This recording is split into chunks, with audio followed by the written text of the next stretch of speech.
Evo sad stavljamo, znači napunila se, radio sam taj izvadio, došao mi je radio, ali mi fale kamere da mi stignu, mislim da će doći on jutra i onda će da ga kompletiramo. Sad stavljamo bateriju zato što baterija je napunjena, to jest dopunjena jer je ispraznio nešto, ne znam nija što, tako da je sad montiram pa ćemo da vidimo.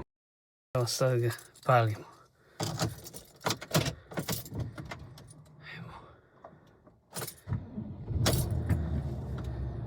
Posle 5-6 dana, ne znam koliko je bilo.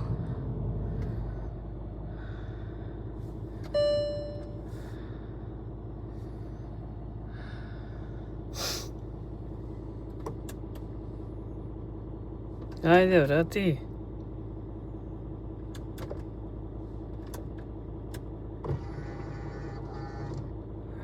Sve je zapeklo.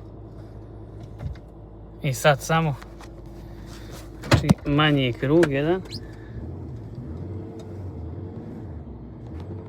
Kako bi ugasio ove greške, samo ga zaletite na dolje.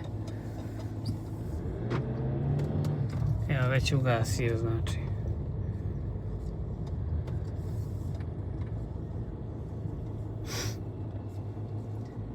On je mnogo zajeban što se tiče elektronike. Morate voditi računa o baterijama, to je kod njega rak rana, znači to je jedan užas. Znači tu ide samo da ga okrenem. To je rak rana kod Tuarega, znači baterije.